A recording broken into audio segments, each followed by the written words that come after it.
I am Professor Badr Mostafa. I am Professor Emeritus at Ain-Shams University, Cairo, Egypt. I was formerly the chair of the department and the head of the vestibular unit. And for the past 10 years, I am the head of the Cochlear Implant unit for the National Health Insurance. I was graduated from Ain-Shams University in 1981. I got my MS degree in otolaryngology, head and neck surgery in 1985, my MD degree in 1989. I got a diplôme universitaire in medical research from the University of Bordeaux in France. I got training in otology, neurotology, and skull-base surgery, both locally and in 2 times in France as well. My main subjects of interest are head and neck oncology, otoneurosurgery, and cochlear implantation, definitely, and as well as research in vertigo and vestibular science.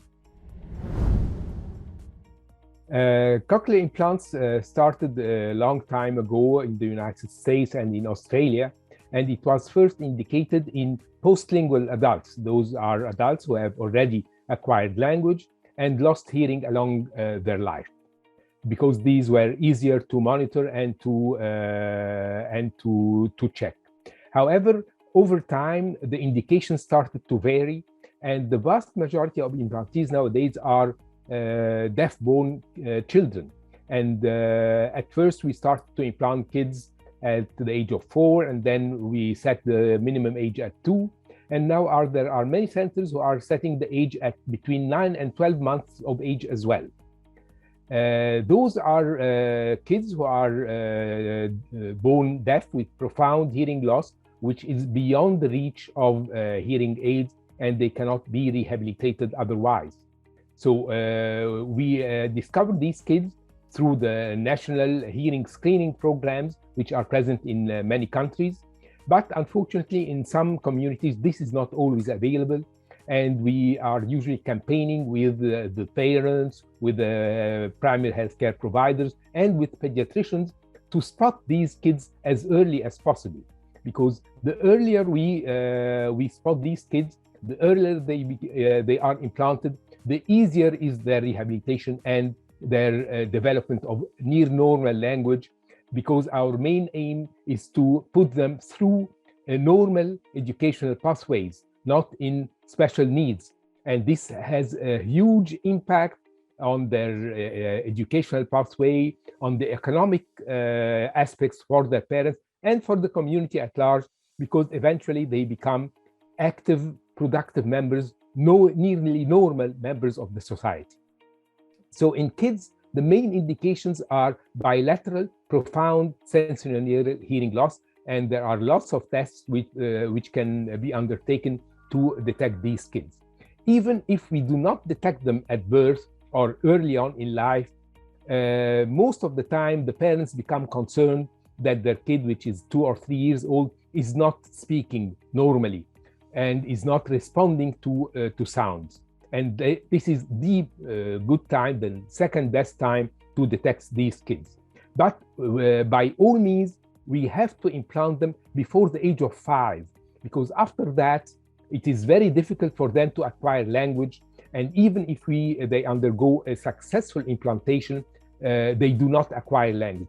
They might acquire some directionality. They are aware of the environmental sound, but they do not acquire language. So the earlier, the better. On the other hand, for adults, adults are usually implanted if they lose hearing sometime after they acquire language. And this is usually due to an accident and more commonly due to ototoxic drugs. Unfortunately, many of the drugs which are commonly used, especially the aminoglycoside antibiotics, amikacin, gentamicin, and so on and so forth, are still used extensively in some poorer countries because they are effective and they are quite cheap. But they are quite toxic to the inner ear and to the kidney as well. So many of these adults may be deafened either by aminoglycosides, sometimes after chemotherapy, and more commonly after head trauma, especially in road traffic accidents. So they get fractures of the temporal bone and they lose hearing There are other things, but these are the commonest. Another common problem which causes bilateral hearing loss in kids after acquiring language is meningitis. And this is another problem which is quite common in less well-developed communities, and this is present everywhere in the world. And meningitis, one of the main sequels of meningitis is bilateral hearing loss. And actually, small bracket here, these kids are really must be urgently implanted, because after meningitis, the cochlea, the place where we are placing our electrode, becomes ossified and we don't have a chance. So the earliest time after they recover from the meningitis and we discover that they have a hearing loss, they should be implanted. And ideally, they should be bilaterally implanted. And this is another economic burden for many societies. But at least they should be unilaterally implanted as early as possible. There are well-set limits and guidelines how to rehabilitate hearing impaired children. Before embarking on any treatment protocol, they must be extensively tested. And we usually test them with pure tone audiograms. These are simple tones, T, ta, ta, ta, covering the whole frequency range. And we detect the level at which they hear the sounds. And this can be done even in very small kids. If they are not responsive, we shift to more complicated or more complex testing, like auditory brainstem responses, auditory steady-state responses, and so on and so forth. We have lots of tests to determine the threshold, which is the hearing level at which they hear. If they can hear and discriminate sounds above a certain level, around about 60 to 70 decibels, they can be rehabilitated with hearing aids. But if the hearing loss is more profound than 60 or 70 decibels, even if they have some hearing, this is not useful to acquire language, because it is not only sufficient to hear, it is sufficient to have enough auditory information to be processed centrally to acquire language and reproduce speech. So sometimes some of the kids, they can hear with the hearing aid, but they are not hearing the full range of frequencies, and they are not hearing the true melody of the sounds as well. So they might hear, they might respond to a drum or to the honking of a car, but they will not be able to acquire language. And our main aim, like we said, is to acquire language. So if they do not respond properly with hearing aids, we usually give them hearing aids, bilateral hearing aids on both ears, and we rehabilitate them by phoniatric and voice therapy. And we follow them up very closely. If they do not progress in their acquisition of language, they might start saying a couple of words, mama, papa, drink, go, and so on and so forth. But they have to progress. If they have this arrest in language, this means that this form of hearing rehabilitation is not enough for them. And we have to shift quite early, actually, for cochlear implantation, so we do not go out of the golden window within which the child is able to acquire proper language, and this is between the age of 1 and 4 years of age. So we have to, again, to catch them up very early, rehabilitate them, follow them up with the hearing aids, and if we do not have the proper progress with the hearing aid, we shouldn't be stubborn and keep on saying, no, use your hearing aids. No, there is a point, stop, enough is enough. We are going to shift to cochlear implantation. Cochlear implantation is one of the more refined and very delicate surgeries. And if we take into account the cost of the implant, it's a very costly surgery. But fortunately, for a trained surgeon, the complications are really minimal, and the incidence of severe complications is nowadays quite uncommon and quite rare. The commonest complications we can encounter are infectious complications, infections around the implant, because it is foreign body, although it is very well encased in titanium or in silicon, on biocompatible silicon. But sometimes you can get infection around the implant. This has causes two main problems. First of all, the implant can be infected, and we have infection beneath the skin, and the implant becomes extruded, goes out. The skin on top of the implant becomes infected, and the implant becomes exposed and infected. And sometimes, even with the most intense treatment, it does not survive, and we have to take it out. This is basically the commonest complication, and the incidence is quite low, but this is by far the commonest complication. Another complication which was recorded early on in the early days of cochlear implantation, but nowadays it does not exceed 0.02%, is infection spreading along the electrode, causing infection in the inner ear and causing meningitis. This is nowadays extremely rare because of the proper design of the implant, proper antibiotic cover, and the perioperative vaccination, because all of these kids must be vaccinated against Haemophilus influenza, Neisseria meningitidis, and streptococcal pneumonia, all the common culprits of meningitis. So perioperatively, we are vaccinating these kids to prevent against a spread of infection, the candidiasis media, and the risk of meningitis. So the main problem, the main complication is infection around the implant. This is already rare, and extremely rare, and nowadays uncommon. Throughout the past 20 years, I have seen only one patient in a series of more than 3,000 patients in our center with meningitis, which was discovered and treated quite rapidly, and the patient recovered. And some intraoperative complications, most of them are insignificant and can be easily managed, but the complication which is not frequent, but which is actually the nightmare of the beginner surgeon, is injury to the facial nerve once it is passing in the ear, because our access to the inner ear is around the facial nerve, so the patient can recover from anesthesia with facial paralysis on the side of surgery. Most of the time, this is temporary and recovers with medical treatment.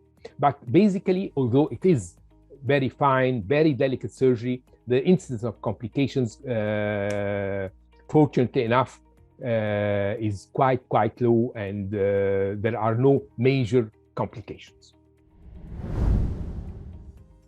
We are talking about a device which costs between $20,000 and $30,000. So it costs like a car. So it's something very complex. It is a very sophisticated piece of electronic equipment, which is implanted in the body of the patient with an external processor, which looks like a hearing aid, little bit bigger than the regular hearing aid. But these are two pieces of complex electronic equipment which communicate with themselves, between themselves, with send complex radio signals, electrical signals, and so on and so forth.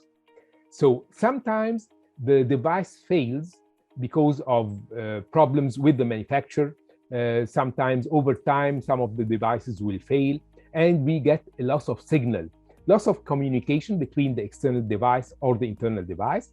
And sometimes we are mostly dealing with kids. And as you know, part of being a kid is moving around, getting our head bumped, playing sports, getting into a fight, and so on and so forth. A simple problem is problems with the external device, the external part which is on the head with the external ear. Sometimes it can be damaged, it can fall. We have seen kids in which the device was just picked up by pickpocket. They take it away and they go away. This is simple. You can just easily replace it, get a new one, albeit a little bit expensive, but it's easily managed. The main problem comes when the inner device, which is implanted under the skin, inside the skull of the patient, becomes problematic. And this is why these kids, again, must be followed up very closely.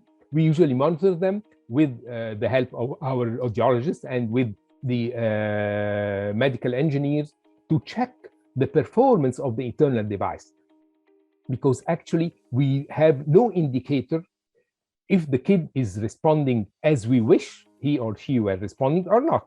They are receiving signals, but are these signals the ones we intended them to hear or not? So each time, with each fitting around every month, every couple of months, the engineer and the audiologist are testing the inner device as well through a computer program, and they are checking that all electrode contacts are working.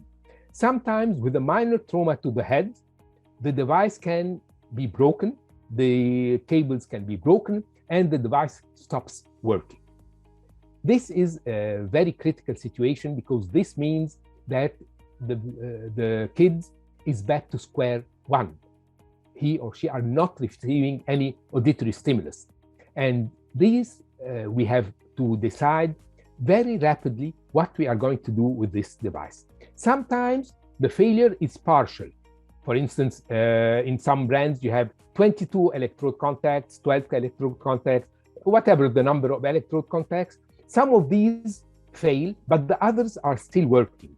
So it is the job of the audiologist and the medical engineer to see if the number of electrodes which are still working is enough and the progress of the kids is satisfactory. We can keep things as they are and monitor the device. Sometimes, no, the whole device has failed and we have to replace the device.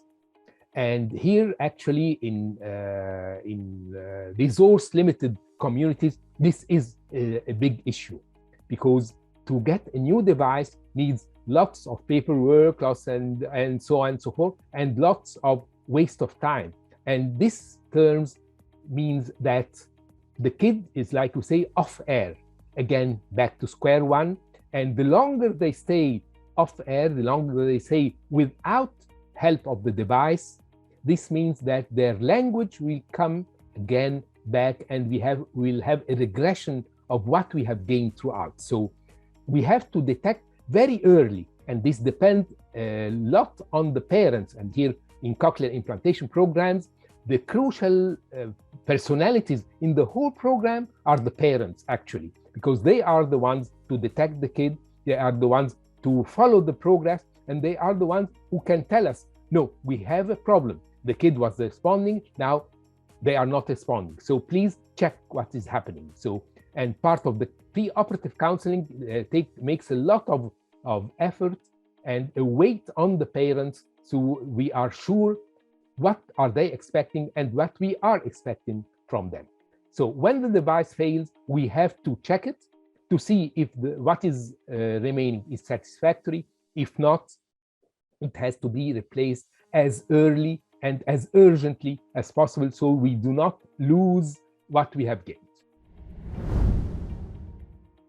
The vast majority of patients born with profound hearing loss have a genetic background. This means there are some genes which are responsible, and actually we have discovered that there are a huge number of genes which interact to give us a normal ear and normal hearing. Many of the kids, when we image their inner ears, we do a CT scan, an MRI, to check the normal or the anatomy or the configuration of the ear and of the auditory nerve, we find that everything looks normal anatomically. It looks normal, but again, they are not hearing. And throughout the studies on implantation and on hearing loss, we found that these genes, many of these genes are responsible for inherited or heritable hearing loss. And these are quite critical to detect, especially when we are counseling the parents.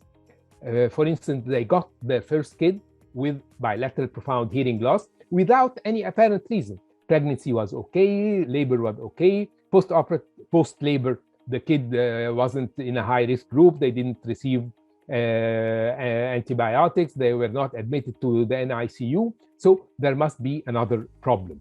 And here it is important to detect if there are any genetic background for these hearing loss. And again, in many parts of the world, consanguinity is still a huge problem. The intermarriage within the same tribe, within the biggest extended family, and so on, is very common. And actually, at least for instance in Egypt, in rural parts, we have about 35% of the marriages are within the same family or within the same closed community. And this increases tremendously the incidence of hereditary problems. And one of the commonest inherited problems is bilateral hearing loss. So when we do not have a clear cause for the hearing loss, especially if the parents come from even from the extended family, I think genetic screening here is important, and it gives us an insight first on the cause of the hearing loss, on the prognosis, how these kids are going to respond, if there are other associated problems, because some of these inherited problems are syndromic, meaning there is not only hearing loss, but other genetic defects. And most importantly, how to counsel these parents, because most of the parents are going to ask the first question, okay, we got this problem, you are going to solve it, but about our prospects for other kids. And this is actually a very delicate ethical question. Are you going to tell them, no, you cannot have kids? Or you have a 50-50 chance to have another deaf kid? Or you have a 10% chance to have another kid? So the better their odds are, the more relaxed you are going to answer them. But again, this is a very delicate ethical question, and there are quite a lot of guidelines how to influence the parents' decision of having other kids. But genetic testing should be part of the workup of most of these kids, especially if we do not have a family history of hearing loss, if there are no apparent reasons, and definitely if the parents are consanguineous.